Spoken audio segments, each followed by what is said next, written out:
Capítulo 8. Advertências e conselhos à Igreja de Battle Creek. Granville, Austrália, 20 de julho de 1894. Desejo lembrar meus irmãos das precauções e advertências que me foram dadas em relação ao constante investimento de recursos em Battle Creek para fazer ampliações ou tornar as coisas mais convenientes. Novos campos devem ser penetrados. A verdade deve ser proclamada como uma testemunha a todas as nações. A obra está sendo impedida de forma que a bandeira da verdade não pode ser enaltecida como deveria nesses novos lugares. Enquanto nossos irmãos da América do Norte se sentirem na liberdade de investir meios em edifícios que o tempo revelará que a obra teria sido realizada da mesma maneira e até melhor sem eles, milhares de dólares serão assim absorvidos, os quais Deus pediu para serem usados em outras regiões. Tenho apresentado as advertências e palavras de precaução como sendo a palavra do Senhor, mas meu coração tem se entristecido ao ver que, não obstante todas essas providências, recursos foram desperdiçados para satisfazer tais supostos desejos. Construção foi acrescentada à construção, e assim o dinheiro não pôde ser usado em lugares onde não se dispõe de instalações, de nenhum edifício para adoração pública a Deus, ou para bem representar a obra, nenhum lugar onde a bandeira da verdade possa ser enaltecida. Essas advertências apresentei diante de vocês, e ainda assim prosseguiram com as mesmas práticas, aplicando os recursos de Deus em uma localidade, sendo que o Senhor já havia falado que demasiado dinheiro estava investido em um mesmo lugar. E nada fora deixado para outros lugares, onde deveria haver edifícios e instalações para se realizar ainda que fosse um começo de trabalho.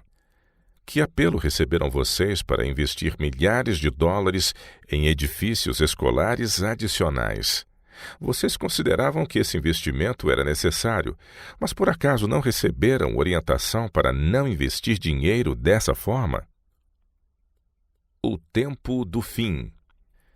A terrível situação de nosso mundo foi apresentada a mim. O anjo da misericórdia está movendo suas asas, pronto para partir. O poder desperdiçado de Deus está sendo retirado da terra, e Satanás está agitando os diversos elementos do mundo religioso, colocando as pessoas sob a liderança do grande enganador, que atua de acordo com todo tipo de engano da injustiça em relação aos filhos da desobediência. Os habitantes da terra já estão marchando sob a direção do príncipe das trevas, e isso é só o começo do fim. A lei de Deus está sendo esvaziada. Vemos e ouvimos de confusão e perplexidade, miséria e fome, terremotos e enchentes, terríveis atrocidades que estão sendo cometidas pelas pessoas. A paixão e não a razão é que as dirige. A ira de Deus paira sobre os habitantes do mundo, que rapidamente estão se tornando como cidadãos de Sodoma e Gomorra. O fogo e a água já estão destruindo milhares de vidas e propriedades que foram acumuladas por causa da opressão aos pobres. Em breve, o Senhor colocará um ponto final em sua obra e dará fim ao pecado. Se as cenas que me foram mostradas das iniquidades praticadas nestes últimos dias pudessem impressionar profundamente o coração do professo povo de Deus. Como foi nos dias de Noé, assim ocorrerá quando o Filho do Homem for revelado. O Senhor está removendo da terra suas restrições, e logo haverá morte e destruição, crime cada vez mais dominante, e maldosos e cruéis movimentos contra os ricos que se exaltaram contra os pobres. Os que estiverem sem a proteção de Deus não encontrarão segurança em lugar ou situação alguma. Agentes humanos estão sendo preparados e estão usando seu poder inventivo a fim de pôr em operação as mais poderosas máquinas para ferir e matar. Em vez de ampliar e construir edifícios adicionais em Battle Creek ou em outros lugares onde nossas instituições já estão estabelecidas, deveria haver limitação dos desejos. Permitam que os meios e os obreiros se espalhem para representar a verdade e dar a mensagem de advertência nas outras regiões. Auxílio no tempo de angústia. Quando os filhos de Israel estavam caminhando pelo deserto, Deus os protegeu de serpentes venenosas. Mas o tempo veio quando, por causa da transgressão, impenitência e teimosia do povo, Deus removeu seu poder restritor desses répteis, e muitas pessoas foram picadas e morreram. Então foi erguida a serpente de bronze para que todos que se arrependessem e olhassem para ela pela fé pudessem viver. No tempo de confusão e angústia que se acha diante de nós, um tempo de dificuldade como nunca houve desde que existe nação, o Salvador enaltecido será apresentado às pessoas em todas as terras, para que todos que o contemplarem com fé possam viver. Fracasso em honrar a Deus. Devido à crise terrível diante de nós, o que estão fazendo esses que professam acreditar na verdade? Fui chamada por meu guia que disse: segue-me. E foram-me mostradas coisas entre o nosso povo que não estavam de acordo com a sua fé. Parecia haver uma moda de bicicletas. Foi gasto dinheiro para satisfazer o entusiasmo nessa direção, o qual poderia ser melhor, muito melhor investido, construindo casas de adoração onde são grandemente necessárias. Foram apresentadas diante de mim algumas coisas muito estranhas em Battle Creek.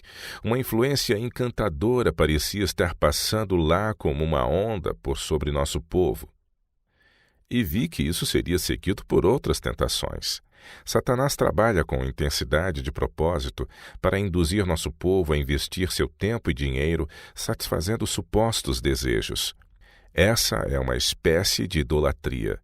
O exemplo será seguido e enquanto centenas estão sofrendo fome de pão, enquanto é vista a escassez e percebida a pestilência, e porque Deus não pode, de acordo com a glória de seu próprio nome, proteger os que estão trabalhando contra sua vontade, devem esses que professam amar e servir a Deus agir como fizeram as pessoas nos dias de Noé, seguindo a imaginação de sua mente? Enquanto vocês têm gratificado suas inclinações na apropriação do dinheiro de Deus, pelo qual vocês terão de dar conta, o trabalho missionário tem sido impedido e retardado pela falta de meios e obreiros que plantem a bandeira da verdade em lugares onde as pessoas nunca ouviram a mensagem de advertência. Dirá Deus a esses que estão egoístamente agradando a própria imaginação e satisfazendo os próprios desejos: bem-estar, bom e fiel servo. Sobre o pouco foste fiel, sobre muito te colocarei. Entra no gozo do teu Senhor. Mateus 25, verso 23. Meus irmãos e irmãs de Battle Creek, que tipo de testemunho estão vocês apresentando perante o mundo descrente? Foi-me mostrado que Deus não concorda com as ações de vocês, pois a prática contradiz o que foi prometido. Vocês não estão colocando em prática as palavras de Cristo.